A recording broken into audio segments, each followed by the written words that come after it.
Eh bien, rebonjour, et nous voici déjà dans les rappels, donc les rappels sur les molécules organiques, structures, etc. Donc tout d'abord, les rappels sur les classes antérieures, donc les couches électroniques. Les électrons sont répartis en différentes couches, qu'on appelle les couches K, L, M, etc. Chaque couche peut contenir un nombre maximum d'électrons. Ainsi, sur la couche K, on peut mettre 2 électrons, sur la couche L, on peut en mettre 8, sur la couche M, également 8, et une couche remplie est dite saturée. Lorsqu'on demande de trouver la structure électronique d'un atome, il s'agit donc de savoir combien d'électrons l'atome ou l'ion a, et enfin de remplir chaque couche dans l'ordre, les couches KLM. Puis chaque couche doit être saturée avant de passer à la suivante. Ainsi, voici plusieurs structures électroniques qu'il faut bien connaître.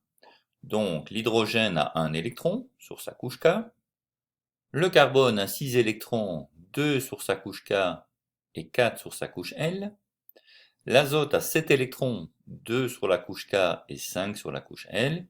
Et enfin ici, l'oxygène a 8 électrons, 2 sur la couche K et 6 sur la couche L. Voilà quelques-uns des éléments à connaître par cœur. Donc la couche externe est la dernière couche qui contient des électrons. Donc ici pour le carbone, c'est la couche L par exemple. C'est elle qui définit la géométrie de la répartition des doublets, qu'ils soient liants ou non liants, autour de l'atome. Alors, la géométrie des doublets. Lorsqu'un atome possède 4 doublets, liants ou non liants, sur sa couche externe, ces doublets adoptent une géométrie tétraédrique, donc sous forme de tétraèdre. Lorsqu'il possède 3 doublets, on a ce qu'on appelle une géométrie trigonale plane, et lorsqu'il ne possède que 2 doublets, la géométrie est linéaire. Voici les représentations. Donc tétraédrique sous forme de tétraèdre, c'est comme ceci, 1, 2, 3, 4. Trigonale plane, voilà comment c'est sous forme d'un trigone dans le plan. Et enfin linéaire, c'est ici. En matière de géométrie, une double liaison ou une triple liaison ne compte que comme un seul doublé. Voilà, enfin on parlera d'isomérie lorsque deux molécules différentes ont la même formule brute. D'accord? Donc deux molécules différentes ayant la même formule brute sont appelées des isomères. Voilà, donc voilà déjà pour une première partie sur les rappels des classes antérieures.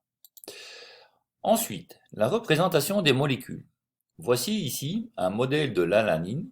Alors l'alanine est là un petit peu la molécule que l'on va employer tout au long de ce module. Donc voilà à quoi ça correspond. Donc la formule brute de l'alanine, c'est C3H7O2N. Donc on voit les carbones ici en gris-noir qui sont là, d'accord? Les hydrogènes qui sont les petites boules en blanc, les oxygènes qui sont en rouge, ça c'est de façon générale, hein, on les représente comme ça, et enfin l'azote qui est là, qui est en bleu. Donc, on énumère pour avoir la formule brute les différents éléments présents dans l'entité, et en indice, on indique en quelle quantité ils sont présents. Donc 3 carbone, 7 hydrogène, 2 oxygènes, 1 azote. Cette formule n'a aucun intérêt, si ce n'est de permettre un calcul rapide de la masse molaire. En effet, connaissant combien il y a de tel type de carbone et connaissant la masse atomique de chacun des atomes de carbone, on peut déterminer la masse molaire de la molécule correspondant très rapidement. Alors, un deuxième type de représentation, c'est les formules semi-développées et développées. Voici une formule semi-développée, voici une formule développée. Ces formules permettent de voir l'essentiel de la structure de la molécule. La formule semi-développée regroupe les atomes d'hydrogène sur l'atome qui les porte. Donc voilà, dans la formule développée, on indique toutes les liaisons, absolument toutes celles qui existent, entre les atomes de carbone, les hydrogènes ou les autres atomes. Dans la formule semi-développée, on regroupe ensemble les atomes d'hydrogène avec l'atome qui les porte, l'atome de carbone qui les porte, ou l'atome d'azote qui le porte, ou l'atome d'oxygène. Mais les hydrogènes, d'accord, sont regroupés sur l'atome qui les porte. Remarque, la formule développée n'est quasiment jamais utilisée, car elle a tendance à être plus confuse que la formule semi-développée, sans apporter d'informations supplémentaires. Donc dans la plupart des cas, on va utiliser la formule ici semi-développée. Alors, la représentation de Lewis. La représentation de Lewis, elle est identique à la formule développée. C'est-à-dire qu'on va indiquer toutes les liaisons. Mais en plus, on va indiquer les doublés non liants, qui seront représentés par des tirets. Donc on a ici la formule développée de l'alanine, plus indication des doublés non liants, ici et là sur l'oxygène, là et là sur l'oxygène de nouveau, et là sur l'azote, ce qui en fait une représentation de Lewis. La visualisation des doublés non liants permet de connaître la géométrie de la molécule. D'accord? Ceci se réfère à ce qu'on a dit là. Donc suivant qu'il y a 3 ou 4 ou 2 doublés, liants ou non liants, on aura ces géométries-ci. Ok. La représentation de Cram maintenant. La représentation de Cram illustre la structure à 3 dimensions d'un ou de 2 atomes de carbone au maximum. Après, cela devient plus confus qu'autre chose. Donc voici la représentation de Cram. On a ici un carbone, c'est toujours la molécule d'alanine, un atome de carbone relié à un hydrogène, relié ici à un groupement CH3, relié à un groupement NH2 et relié à un groupement COH. Mais on a une visualisation dans l'espace, où les conventions de représentation sont les suivantes. Lorsqu'on a une liaison représentée par un trait, c'est dans le plan de la feuille. Donc là, ici, un trait là et un trait là, ça veut dire que ces groupements sont dans le plan de la feuille avec le carbone ici. Une liaison représentée par un triangle plein, ça veut dire que c'est un groupement qui est en avant de la feuille. Donc ici, en avant de votre écran. Ceci est en avant. Et la liaison représentée par un trait ou un triangle hachuré, c'est en arrière. Donc le NH2 est en arrière du plan de la feuille ou en arrière du plan de votre écran. Attention, il faut respecter à peu près les angles entre les liaisons, ici, là et là. Il faut également faire figurer tous les atomes de la molécule, en les regroupant si nécessaire. Exemple, bien ici nous avons un CH3, CH, qui est relié avec un Cl, CH2, CH2, CH3. Bien, dans la représentation de Cram, vous aurez donc ce C là en partie centrale, qui est relié à l'hydrogène d'un côté, qui est relié au chlore de l'autre, qui est relié ici à un HTH3 du troisième côté, et enfin qui est relié au C3H7 ici, du quatrième côté. Et donc tous les atomes de la molécule sont là, regroupés évidemment, mais tous les atomes sont là. Ok, d'autres types de formules. Alors la représentation de Cram, elle a ceci d'intéressant, c'est qu'elle permet de mettre en évidence la répartition spatiale des 4 groupes liés au carbone central. Elle permet donc de différencier des stéréoisomères. La formule topologique maintenant. La formule topologique, c'est une autre notation intéressante qui permet d'être très aérée. C'est la formule la plus utilisée pour les molécules organiques. Ne figurent dans cette formule ni les carbones ni les hydrogènes portés par les carbones. Donc on va représenter toutes les liaisons, sauf les liaisons carbone-hydrogène et tous les autres atomes. Donc voici, par exemple, une représentation topologique, d'accord? On représentera ici un groupement NH2, un O, un OH, et ce qu'on ne voit pas ici, ce sont tous les éléments carbone. Donc là, il y a un carbone, il y a un carbone, et il y aura un carbone là-bas. Et il n'y a pas seulement un carbone là-bas, d'accord, puisque chaque carbone est tétravalent, ça veut dire qu'il peut former 4 liaisons. Ce qu'on aura ici, c'est un CH3. Ici, est-ce qu'on aura un seul carbone?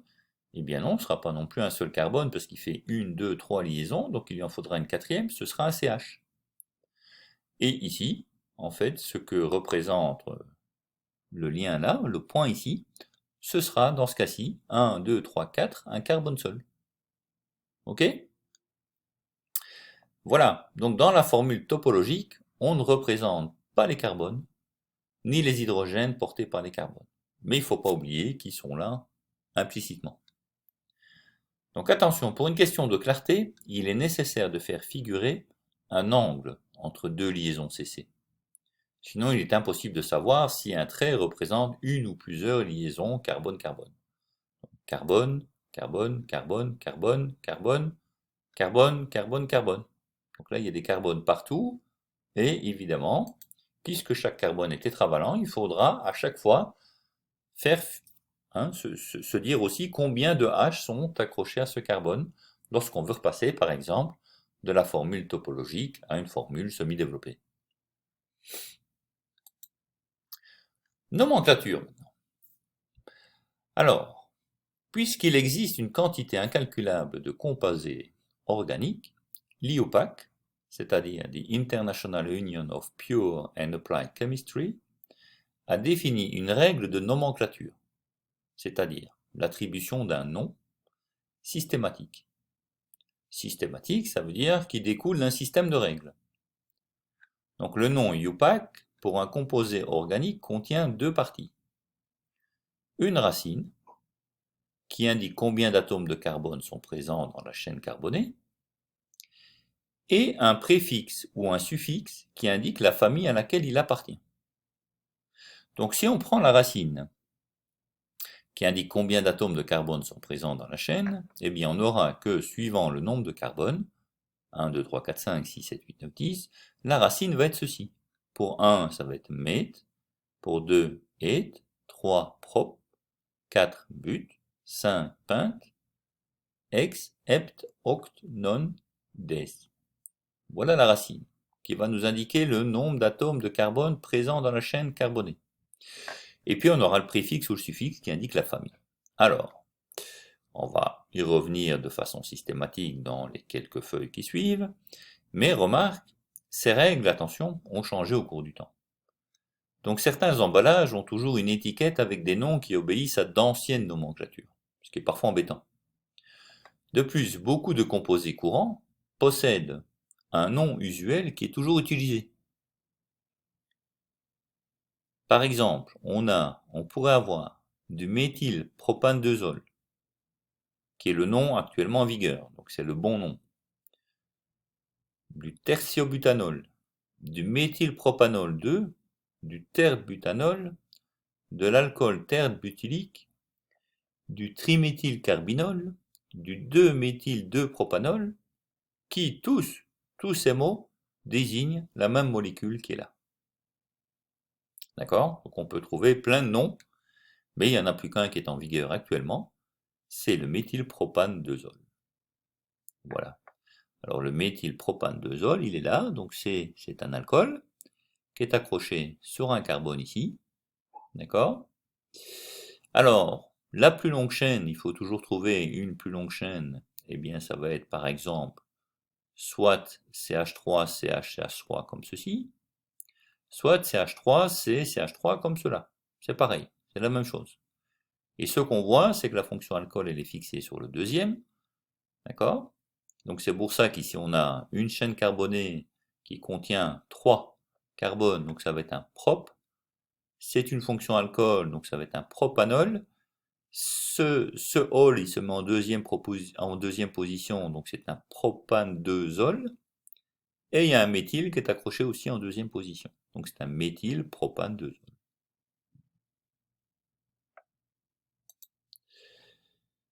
Alors, dans la nomenclature, il y a plusieurs familles de composés organiques, donc il y a plusieurs fonctions, et dû à ces différentes fonctions, il va y avoir différentes nomenclatures. Donc les composés chimiques d'une même famille, c'est-à-dire comportant les mêmes groupes fonctionnels ou fonctions chimiques, ont des propriétés chimiques comparables. Alors on peut commencer avec les alcanes, c'est ce qu'on fait toujours. Il n'y a pas de groupe fonctionnel. Ils sont simplement constitués de carbone et d'hydrogène, sans double ni triple liaison. Donc dans leur nomenclature, on va avoir la racine du nom, c'est-à-dire qu'il va falloir trouver la chaîne carbonée la plus longue, et puis on va prendre la racine correspondante et lui ajouter le suffixe -ane. Donc s'il y a un carbone, ce sera du méthane, s'il y a deux carbones, ce sera de l'éthane, etc. Si la molécule est ramifiée, c'est-à-dire qu'elle a des branches de part et d'autre, ce qui est souvent le cas, c'est-à-dire qu'on aura un ou plusieurs groupes alkyles, comme des groupements méthyl, c'est un groupement CH3 qui est accroché, ou un groupement CH2CH3 qui est un groupement éthyle, ils seront liés à sa chaîne carbonée principale.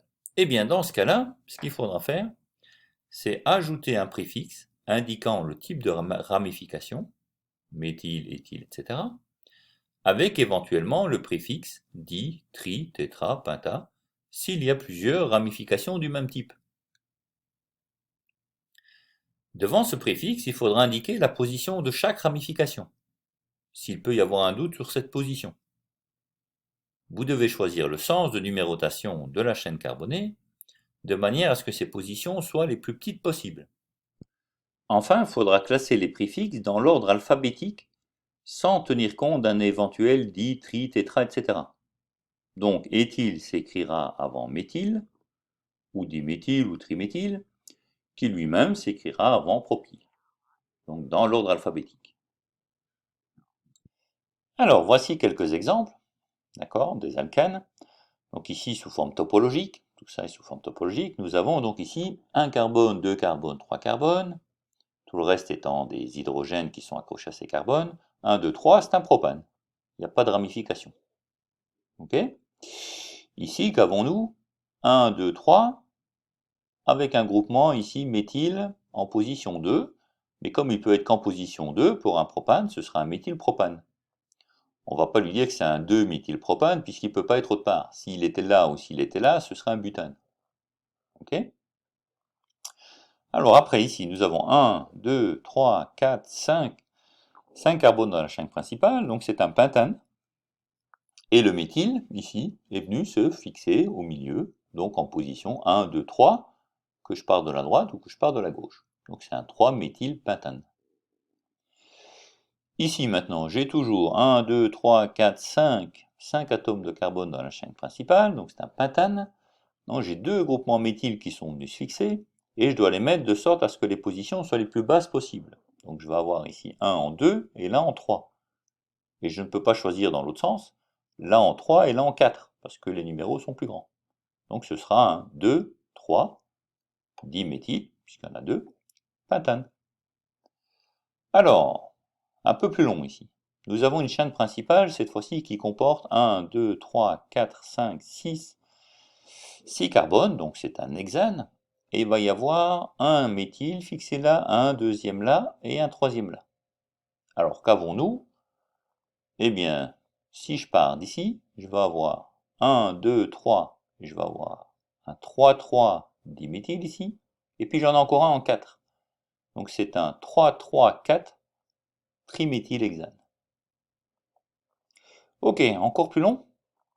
Alors, j'ai ici une chaîne qui fait 1, 2, 3, 4, 5, 6, 7 carbones, donc c'est un heptane. Et qu'est-ce que j'ai sur cet heptane? Alors, ici, j'ai un méthyle, là, j'ai des méthyles, là aussi, j'ai un méthyle, là, j'ai quelque chose d'un peu plus long, hein, j'ai quelque chose avec deux carbones, donc c'est un éthyle. Alors, comme je dois, comme toujours, respecter un petit peu les positions, eh bien, qu'est-ce que vais-je avoir? 1, 2, 3. Ici, je vais avoir un 3 éthyle, méthyle.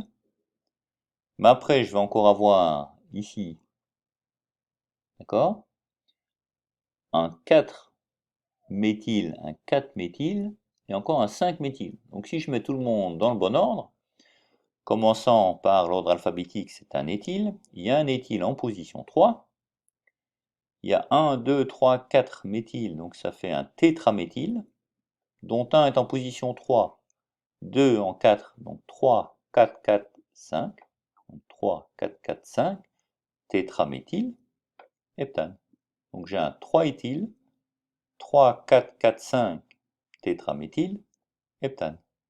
Ça va? Ça a l'air compliqué ainsi, mais c'est tout à fait logique. Quand il suffit de procéder à travers les règles de façon consistante. Alors, attention aux virgules io-tirées. Ils ne doivent pas être remplacés par un autre caractère, ni oubliés. Donc les virgules et les tirets doivent bien être là, dans la nomenclature. Si vous savez nommer un alcane, ben, il faudra peu de choses en fait, pour que vous sachiez comment nommer les autres composés. car leur nomenclature en dérive. Alors, la réactivité des alcanes, il n'y a rien de très spécial. Ils sont assez peu réactifs. Sauf en présence de chaleur et d'un comburant. Si on les met en présence de dioxygène, boum, là, il y a explosion. Ok. Alors, passons à une deuxième famille, les alcènes. Les alcènes ont un groupe fonctionnel qui est la présence d'une double liaison carbone-carbone. Donc la nomenclature, on va remplacer le ane à la fin, qu'il y avait pour les alcanes, par des N, avec position de la double liaison si nécessaire. La chaîne de nouveau doit être numérotée de manière à attribuer le plus petit nombre possible à cette liaison. Attention à la présence éventuelle d'une isomérie Z ou E.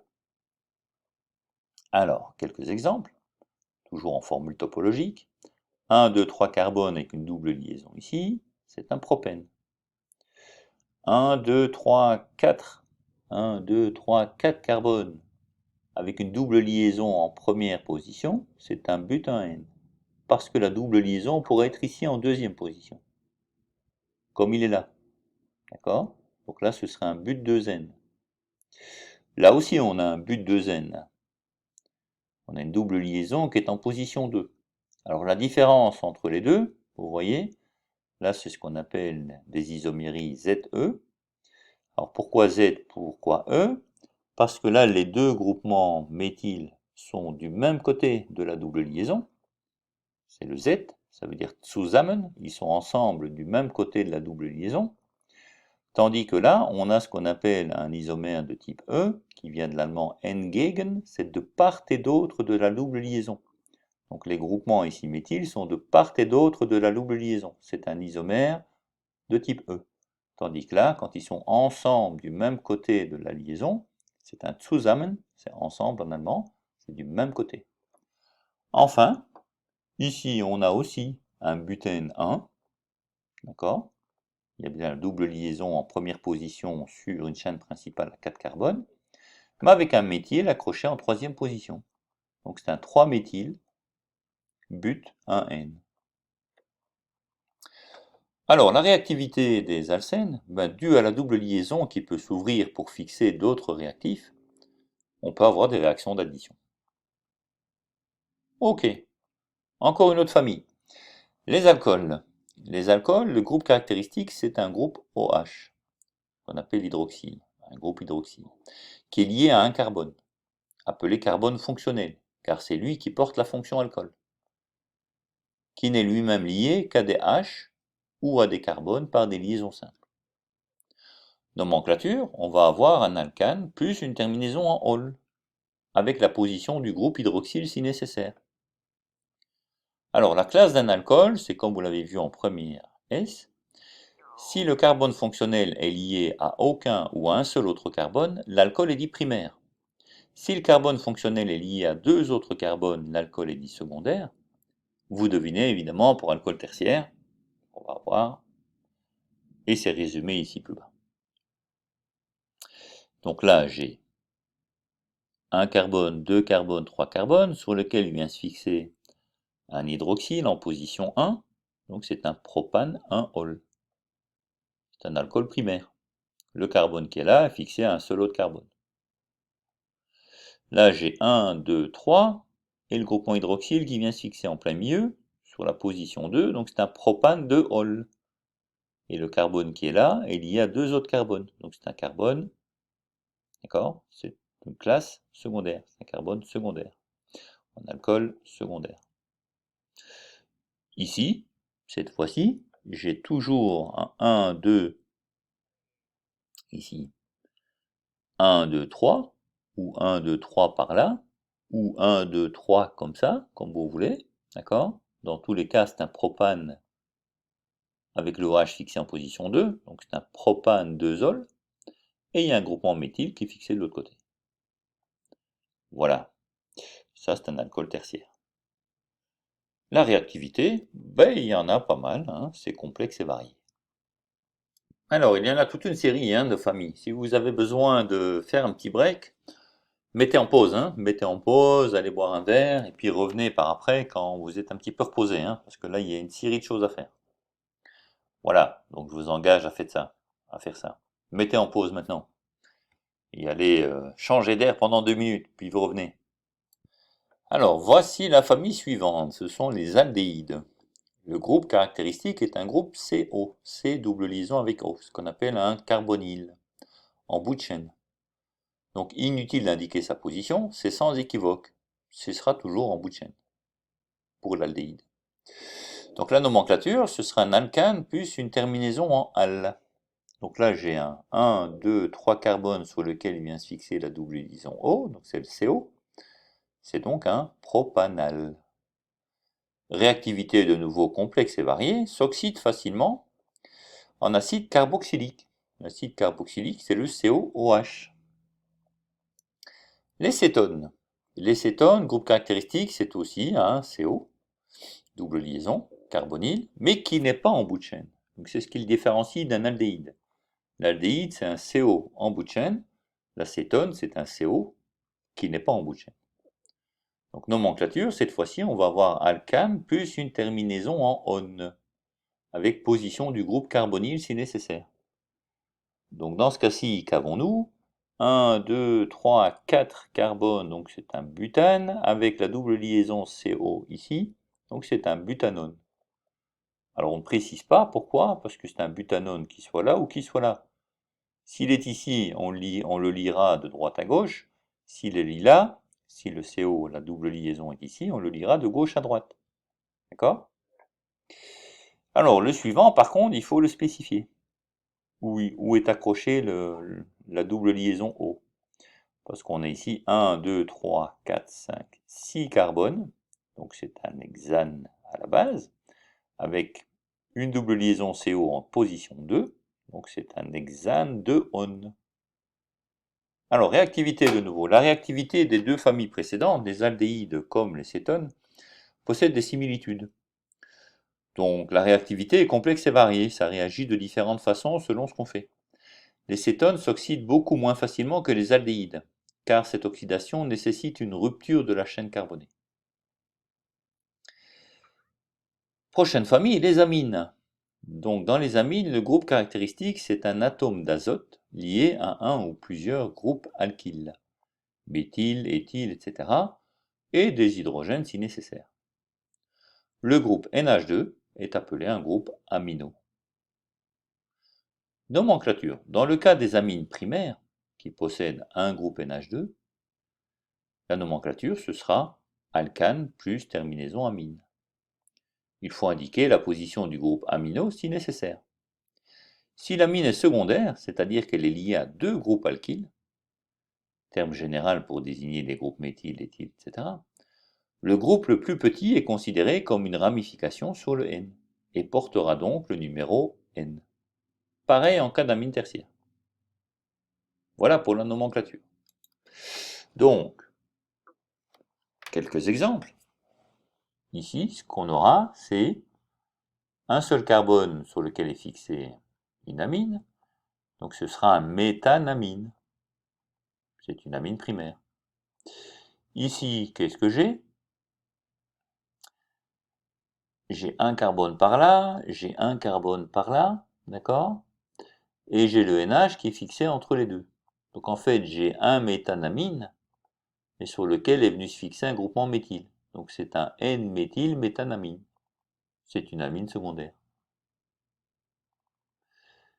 Qu'ai-je ici, cette fois-ci? Donc j'ai un groupement N qui est en plein milieu de 3 liaisons. Ok? Donc j'aurai aussi un méthanamine, mais avec un NN diméthyle. Donc j'ai des méthyles qui viennent se fixer sur le N, qui est lui-même fixé à celui-là. Donc ça c'est un méthanamine sur lequel j'ai un NN diméthyle qui est venu se fixer. C'est un amine tertiaire. Et enfin ici, le petit dernier, c'est un N3 diméthylbutane 2 amine, qui est une amine secondaire.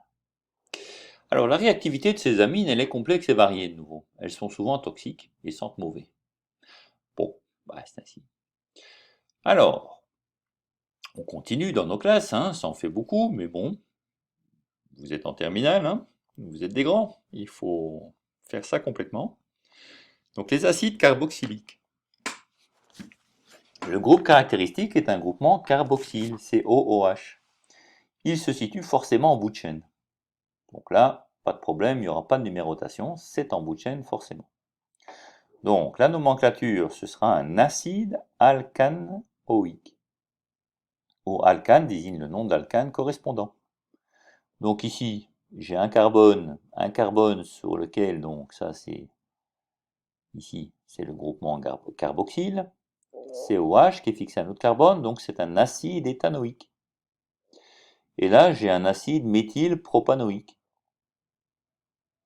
Réactivité, ce sont tous des acides plus ou moins faibles. Généralement, plus la chaîne carbonée est longue, plus ce sont des acides faibles, et moins ils sont solubles dans l'eau. Enfin, les esters. Les esters ont comme groupe caractéristique un groupe ester, comme ça. Donc, c'est une base, si vous voulez, d'acide carboxylique, hein, c'est un COOH, mais où on a ici un radical qui est venu prendre, si on veut, la place d'un H, et on a l'autre radical qui était de l'autre côté. Donc R1 peut représenter un groupe alkyle ou un hydrogène, et le groupe R2 est forcément un groupe alkyle, méthyle, éthyle, etc. Si ce n'était pas un groupe alkyle, eh bien on aurait un acide carboxylique et on serait dans cette catégorie-là. Donc c'est pour ça que c'est forcément un groupe alkyle. Tandis que là, on peut avoir un H aussi. Nomenclature, donc, une ester est composée de deux parties, l'acide à l'origine de l'ester, et le groupe R2 venu se substituer à l'hydrogène de l'acide de départ. Prendre le nom de la base conjuguée de l'acide de départ, comme méthanoate, éthanoate, etc., et lui ajouter le nom de l'alkyle. Donc, voici quelques exemples, de nouveau. Ici, on va avoir ce qu'on appelle un méthanoate d'éthyle. Méthanoate parce que ici j'ai un HCOO, donc il n'y a qu'un carbone, donc c'est un méthanoate d'éthyle. Ok? Ici j'ai un CH3COO, donc sur cette partie j'ai deux carbones, donc c'est un éthanoate de méthyle. Et pour finir ici, on va prendre maintenant les amides. Les amides sont des groupes caractéristiques tels que celui-là, c'est-à-dire c'est un CO, de nouveau, un radical CO, mais on ne part plus sur un autre O, on part sur un azote. D'accord? RCO, azote, qui lui-même va pouvoir être lié à deux groupements alkyles. Donc R1, R2, R3 peuvent être des hydrogènes ou des groupements alkyles. R1 est considéré comme le squelette de la molécule. R2, R3, si ce sont des groupes alkyles, sont considérés comme des ramifications. Voilà. Nomenclature. Le groupe fonctionnel est forcément en bout de chaîne. Donc il est en bout de chaîne. Prendre le nom de l'alcane et ajouter le suffixe amide. En cas d'amide secondaire ou tertiaire, faire apparaître le préfixe méthyléthyle précédé de la lettre N pour montrer qu'il est lié à l'azote. Alors, ici, j'ai un OCNH2, donc c'est un méthanamide. Ici, qu'est-ce que j'ai? J'ai un N-méthyléthanamide, d'accord? Éthanamide parce que j'ai un CC ici, et j'ai un N-méthyle ici, d'accord? Il y a un groupement méthyle fixé sur le N, qui lui est fixé sur le méthanamide qu'elle a. Et enfin celui-là, qui sera un NN diméthyléthanamide. NN diméthyl méthanamide. Alors, voilà pour la nomenclature de toutes ces familles, d'accord?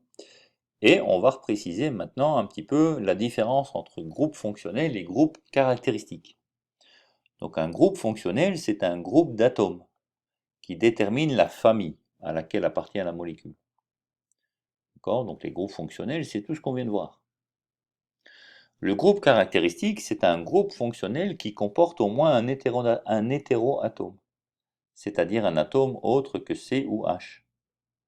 Donc la double liaison CC est donc un groupe fonctionnel, mais ça n'est pas un groupe caractéristique, parce qu'il n'y a pas d'hétéroatome dessus. Il est important de savoir faire cette distinction pour ne pas faire de hors-sujet dans un exercice. y compris dans un exercice lors du bac. Voilà, voilà. Alors, les isoméries maintenant. Commençons avec la stéréoisomérie. Chiralité. Un objet est dit chiral s'il n'est pas superposable à son image dans un miroir. Il n'a donc pas de plan de symétrie. Le contraire de chiral est achiral. Carbone asymétrique. La chiralité d'une molécule organique est liée à la présence ou non de carbone asymétrique. Alors, comment les reconnaître, ces carbones asymétriques? Un carbone asymétrique possède 4 liaisons simples, puisque c'est tétravalent, mais vers 4 atomes ou groupes d'atomes différents. Donc un carbone asymétrique a ceci de bien défini, c'est qu'il est relié à 4 atomes ou groupes d'atomes différents. Et on le notera par un C avec une petite étoile. Donc voilà ici un carbone asymétrique, puisqu'il est d'une part relié à un CH3, d'autre part à un CH2, puis à un H, et puis à un carboxyle, COOH. Donc les 4 liaisons que fait le carbone ici sont vers 4 atomes ou groupes d'atomes différents. C'est un carbone asymétrique. Remarque, un carbone inclus dans un cycle peut être asymétrique si le cycle est lui-même asymétrique. Exemple, si vous avez du chlorocyclohexane, voilà, cyclohexane, donc c'est un hexane qui forme un cycle, avec ici un atome de chlore qui est fixé. Et là, il n'y a pas de carbone asymétrique. Par contre, là, si je prends le 1,3-dichlorocyclohexane, il y a 2 carbones asymétriques ici et là, dû à l'asymétrie du cycle lui-même. Ok? Donc la molécule de 1,3-dichlorocyclohexane possède 2 carbones asymétriques, alors que le chlorocyclohexane n'en possède aucun. Alors si une molécule possède un seul carbone asymétrique, alors cette molécule est chirale.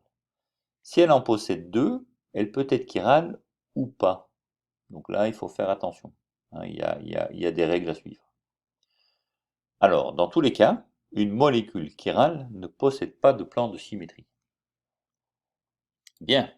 Alors, les stéréoisomères. 2 stéréoisomères sont 2 molécules différentes ayant une même formule développée ou semi-développée. Donc c'est pas forcément facile à voir quand on a la formule développée ou semi-développée, c'est la même. Donc c'est dans l'espace que les choses changent. Donc ce type de formule ne tient pas compte des angles entre les liaisons et de la répartition des atomes dans l'espace. D'accord? Donc des stéréoisomères seront différents de par leur structure dans l'espace. Donc ils ne diffèrent que par leur structure à 3 dimensions. Il faut donc les représenter en 3 dimensions, crâne ou autre représentation, pour les différencier. Voilà. Et donc dans les stéréoisomères, il y aura 2 catégories, ce qu'on appelle les énantiomères et les diastéréoisomères. Alors les énantiomères sont des stéréoisomères qui sont images l'un de l'autre dans un miroir, et 2 molécules sont donc énantiomères si elles respectent ces 2 conditions. Elles sont images l'un de l'autre dans un miroir, mais elles ne sont pas superposables. D'accord? Donc ceux-ci sont 2 énantiomères de la sérine. Elles sont images l'une de l'autre dans un miroir, donc si je prends ici un miroir, clac, ces 2 molécules sont images l'une de l'autre, mais elles ne sont pas superposables. D'accord? Ce ne sont pas les mêmes molécules. Alors, les propriétés physico-chimiques des énantiomères ont presque les mêmes propriétés physiques, c'est-à-dire température de changement d'état, indice de réfraction, etc. 2 énantiomères ont les mêmes propriétés chimiques aussi, sauf lorsqu'ils réagissent avec un réactif ou un catalyseur chiral, ce qui est très souvent le cas dans les réactions biochimiques. Alors qu'appelle-t-on mélange racémique? Un mélange racémique, par définition, c'est un mélange en quantité égale de 2 énantiomères. Ok, alors, le carbone asymétrique, il a une configuration particulière.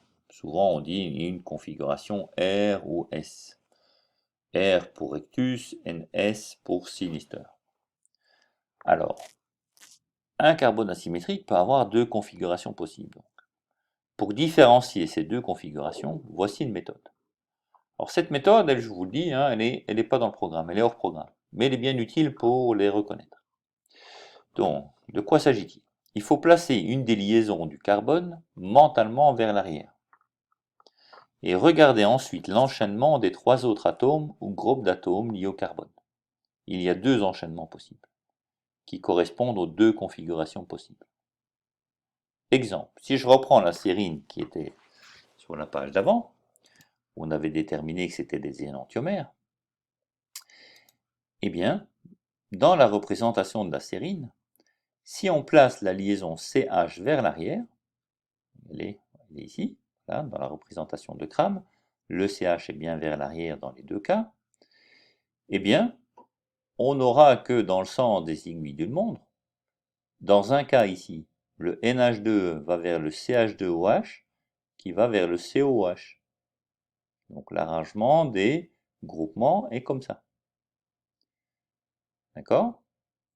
Et si je prends l'autre, ça c'est l'énantiomère ici place à gauche, si je prends maintenant l'énantiomère place à droite, lorsque je tourne dans le sens des aiguilles d'une montre, avec le H derrière, je vais avoir NH2 qui va sur le COH qui vient sur celui-là. Ok? C'est pas le même arrangement que le sérine qui était représenté à gauche. Donc c'est bien deux configurations différentes. Avec le H qui est placé derrière, lorsque je tourne dans le sens des aiguilles d'une montre, l'enchaînement des groupements ne se fait pas dans le même ordre. Donc c'est deux configurations différentes. Et ça montre bien que ces deux structures sont différentes. Ok, continuons alors avec les diastéréoisomères. Alors les diastéréoisomères sont des stéréoisomères qui ne sont pas des énantiomères. Ça veut dire qu'ils ne sont même pas des images l'un de l'autre dans un miroir. Exemple, ici vous avez deux diastéréoisomères qu'on appelle zusammen et entgegen, comme tout à l'heure. Zusammen parce qu'on a deux CH3 qui sont du même côté de la double liaison et les deux H de l'autre côté. Donc ils sont ensemble. Les groupements de même espèce sont du même côté.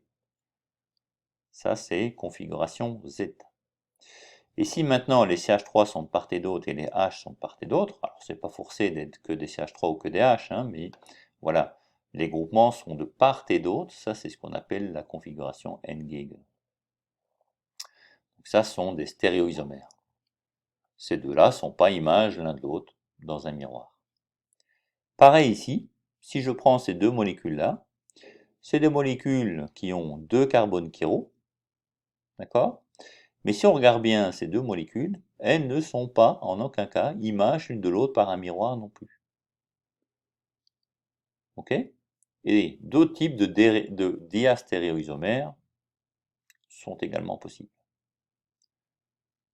Alors, remarque, deux molécules ayant deux carbones asymétriques sont diastéréoisomères si la configuration d'un seul carbone asymétrique change. La configuration telle qu'on l'a déterminée ici. D'accord? Donc pour chacun des carbones asymétriques, on peut déterminer, lorsqu'on met par exemple un groupement CH vers l'arrière, quel est l'enchaînement des autres groupements, quand on tourne dans le sens des aiguilles d'une montre. Et si pour un carbone ça change d'un côté à l'autre, et pas pour l'autre, eh bien alors on aura que des molécules sont diastéréoisomères. Si par contre les deux carbones changent, eh bien alors ce n'est pas un diastéréoisomère. Alors, propriétés physico-chimiques. Deux diastéréoisomères ont des propriétés physiques et chimiques différentes. Donc c'est tout à fait différent des énantiomères. Alors, encore un petit peu de courage, on y arrive, on y arrive, on y arrive. Ne perdez pas espoir. Voilà, on arrive à une autre petite notion ici, qui est la notion de conformation. Donc il peut y avoir une rotation des atomes autour d'une liaison simple. D'accord? Une liaison simple, c'est une liaison qui est assez libre, on peut tourner autour. Cela implique qu'il existe plusieurs conformations possibles pour une même molécule.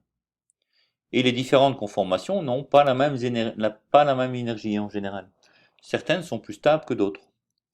Donc voici par exemple une molécule d'éthane, donc on voit un CH3 devant et un CH3 derrière, qui sont en position éclipsée. En fait, là, ici, tel qu'on les voit, d'accord?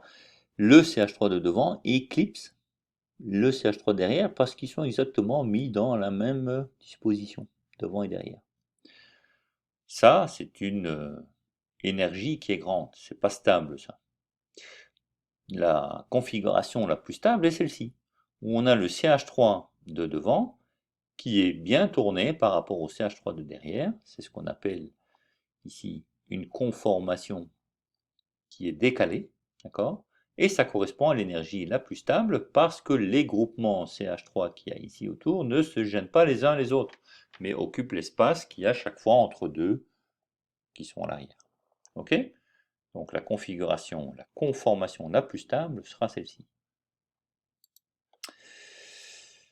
Alors, on arrive maintenant en propriétés biologiques et stéréoisomérie. Donc la stéréoisomérie, en fait, elle a des propriétés très intéressantes pour les processus biologiques. Alors, elles peuvent être très différentes, les propriétés biologiques des stéréoisomères, car les réactions biochimiques sont la plupart du temps stéréospécifiques, c'est-à-dire qu'elles ne se déroulent qu'avec un type d'énantiomère, et pas avec un autre.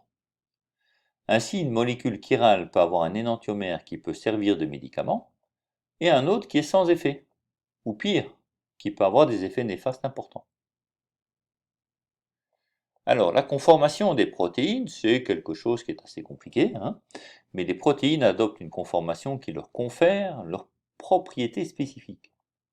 La stabilité de ces conformations est assurée par des liaisons faibles de type van der Waals, comme vous avez déjà vu en première S, ou liaisons hydrogènes. Un changement de pH ou de température peut facilement affecter ces liaisons, et donc changer la conformation des protéines. Alors, on ne va pas rentrer dans tout le détail de la conformation des protéines ici. Sachez juste qu'on peut trouver ce qu'on appelle des feuillets bêta, ici, c'est des feuillets qui contiennent les protéines. On peut avoir ce qu'on appelle une configuration, conformation ici, en hélice alpha. Et ici, on a un petit peu un ruban qui n'a pas de structure bien définie. Voilà. Donc, retenez bien ceci, c'est que les protéines, ça a des conformations qui ne sont pas simples, d'accord? Mais cette conformation qu'elles adoptent, ça leur confère des propriétés bien spécifiques. Ça, c'est intéressant. Voilà, voilà. Bah, écoutez, là, ça termine les rappels. C'est un petit peu long. J'espère que vous n'avez pas perdu pied en cours de route. Si tel est le cas, ben, n'hésitez pas à revenir. Revoyez les rappels plusieurs fois pour bien vous en pénétrer. Et puis on se voit après pour le quiz alors, dès que tout ça est clair pour vous. Allez, à bientôt. Arrêtez-vous, n'allez pas dans le quiz tout de suite. Laissez tout ça bien mûrir dans votre esprit avant de passer au quiz. Au revoir.